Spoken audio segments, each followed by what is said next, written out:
Hello friends, welcome to the new episode of my channel I Prince. তো আজকে 25 December. আজকে সবার কাছে হয়তো বড় দিন, কিন্তু বাঙালিদের কাছে আজকের দিনটা দ্য দেব ডে।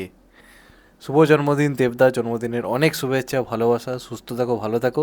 আমি অলরেডি একটা কমিউনিটি পোস্ট করেছি, প্লাস আমাদের যে দুপয়সার পডকাস্ট হয়, আমি করি, অব্রতা করে এবং স্বর্ণজ্যোতি করে। আমাদের প্রত্যেকের চ্যানেলে প্রত্যেক রোববার ভিডিও আসে, কিন্তু আমরা এই সপ্তাহে রোববার নই, আমরা চলে এসেছি এই সপ্তাহে বুধবার দিন। এবং আমি যখন ভিডিও করছি তখন হয়তো অ্যাভেলেবেল নেই, কিন্তু কিছুক্ষণের মধ্যেই তোমরা অব্রতার চ্যানেলে এই পডকাস্টের নতুন এপিসোড পেয়ে যাবে। এবং এটা পুরোপুরি দেবদার জন্মদিন রিলেটেড। আমরা অনেক রকম আলোচনা করেছি। একজনের স্পেশাল অ্যাপিয়ারেন্স রয়েছে, একজন দেবদা প্রিয় মানুষের স্পেশাল অ্যাপিয়ারেন্স রয়েছে। তোমাদের খুব ভালো লাগবে, অবশ্যই গিয়ে দেখো। একদম বাওয়াল আড্ডা। দেবদাকে যারা ভালোবাসো তারা অবশ্যই দেখো, অনেক কিছু জানতে পারবে, বুঝতে পারবে। তো দেখো অপরদার চ্যানেলে। তো এখন এই ভিডিওতে যেটা নিয়ে কথা বলবো সেটা হচ্ছে খাদানের মঙ্গলবারের বক্স অফিস কালেকশন নিয়ে। যদিও সোমবার মঙ্গলবারের ডেফিনেশন পুরো পাল্টে গেছে বাংলা ইন্ডাস্ট্রির জন্য। আগে দেখতাম নর্মাল দিনগুলোতে সিনেমা চলছেই না সেইভাবে, পুজোর টাইমে একমাত্র চলে।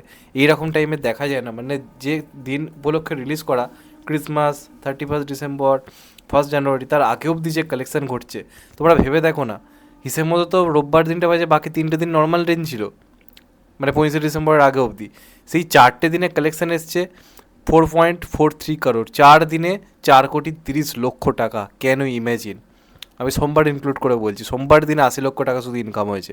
এবার কালকে যদি আমি হাউসফুলের লিস্টের কথা বলি, গোটা বাংলা হাউসফুল ছিল। কলকাতায় তো ম্যাডনেস, কলকাতায় এরকম রেসপন্স হবে নর্মাল দিনে আমি কখনো কল্পনা করিনি, যে আইনক্সের মতো বড় বড় হলগুলোতে এরকম লেভেলের রেসপন্স। এবং যে কারণে মানে আজকে বেবিজনের কোনো রেসপন্সই দেখা যাচ্ছে না, শুধুমাত্র সবাই মেতে আছে এই নিয়ে। যদি আমি বেবিজন দেখতে যাবো, দেখে সে রিভিউ করবো, অবশ্যই দেখো পারলে।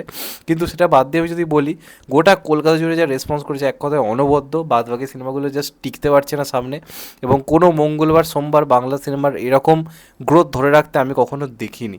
মানে অডিয়েন্স কতটা পাগল হয়ে গেছে জাস্ট বুঝতে পারছো একটা সিনেমার জন্য? জাস্ট ভেবে দেখো, মানে দেবের স্টারডামটা কোন পর্যায়ে গিয়ে পৌঁছেছে, কোন জায়গাতে গিয়ে পৌঁছেছে, যে একটা গোটা জেনারেশনকে কমার্শিয়াল সিনেমা দেখার জন্য মাল্টিপ্লেক্সে টেনে আনলো। এবার কালকে যদি আমি সারাদিনের হাউসফুলের কল লিস্টের কথা বলি বুক মাই শোর হিসেবে, তাহলে সেটা প্রায় 110 থেকে 120খানা শো কিন্তু হাউসফুল গেছে। কারণ রাত্রির দিকে সব কটা শো, তার মধ্যে বেশিরভাগই কালকে কিন্তু ফার্স্ট ফিলিং হয়েছে, যেটা অনবদ্য একটা ব্যাপার। এবং কলকাতার বাইরের হিসাব ধরলে, যেগুলো বুক মাই শো ইনক্লুড নয়, সেটা ধরলে আরও হাউসফুলের সংখ্যা বাড়বে।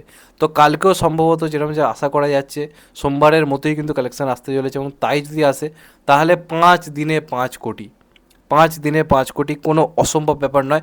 কারণ সোমবার দিনেও 80 লক্ষ টাকা কালেকশান এসছে, আর মঙ্গলবার দিনেও সেই একই রকম কালেকশানই এসছে, কারণ ওই একই টাইপের হাউসফুল শো গেছে গোটা বাংলা জুড়ে। তার মানে আমি ধরে নিচ্ছি, কম করে আমি ধরছি, বেশি বাড়িয়ে বলছি না, 80 লক্ষ টাকা যদি সোমবার আমি ধরে নিচ্ছি, মঙ্গলবার হচ্ছে 70 লক্ষ টাকা। তাই যদি হয় তাহলেও 5 কোটি টাকা কালেকশান হয়ে যাচ্ছে 5 দিনে। জাস্ট ইম্যাজিন, ভেবে দেখো। এবার আসছে আসল দিন, অর্থাৎ বড় দিন, দেবের জন্মদিন। এইরকম জন্মদিন সেলিব্রেশন আই থিঙ্ক বাংলায় কোনো সুপারস্টারে কখনো হয়নি, যে বাংলায় জন্মদিনের একজন সুপারস্টারের জন্মদিনে গোটা বাংলা হলে যাচ্ছে, এমনটা দেখা যায় না। সেই দিনটা আমরা এবার দেখতে পেয়ে চলেছি 25 ডিসেম্বর। আজকে যা রেসপন্স দেখছি তাই তো হতে চলেছে।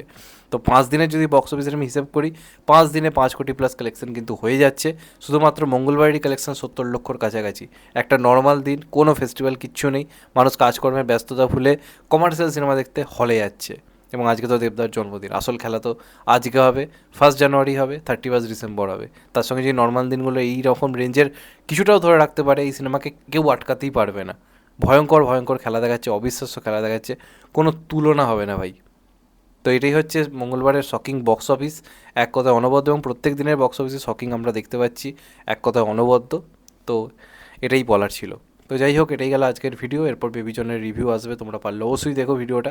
আমি বলেইছিলাম যে সিনেমা ভালো লাগুক খারাপ লাগুক যেমন লাগুক বলবো, এমনটা না যে বেবিজন ভালো লাগলো খারাপ বলে দিল, এমনটা কখনোই করবো না। যেটা অনেস্টলি লাগবে সেটাই বলবো। তবে বেবিজন কিছু করতে পারবে না, এটাও একদম সত্যি কথা। যা দেখতে পাচ্ছি, এরকম বহুদিন পর হলো যে বাংলা সিনেমার চাপে হিন্দি সিনেমা কোনটাসা বেশি শো পেও, সাউথের সিনেমা কোনটাসা বেশি শো পেও। জাস্ট ইম্যাজিন, এটা গোটা টলিউডকে বাঁচিয়ে দিল, আর এর থেকে বেশি কিছু বলা যায় না। দেবদা কোথাও কি আমাদের মানে টলিউডকে উপহার দিল, বিরাট কিছু টলিউডকে ফিরিয়ে আনলো। তো এটাই বলার। যাই হোক, চ্যানেলটা নতুন হলে চ্যানেলটা সাবস্ক্রাইব করে দিও। আর যেটা বললাম যে দুপয়সার পডকাস্ট অপরাধা চ্যানেলে আসবে আজকে স্পেশাল এপিসোড, যেরকম আমরা আসি না মাঝখানে সপ্তাহের মাঝে, কিন্তু এবার আসছি শুধুমাত্র দেবদার জন্য। অবশ্যই দেব ফ্যান্সরা গিয়ে দেখো, আশা করছি ভালো লাগবে, লাগলে শেয়ার করে দিও। ভালো থেকো সবাই, টেক কেয়ার, নমস্কার, আবার দেখা হবে। এখন তো বাই, টেক কেয়ার।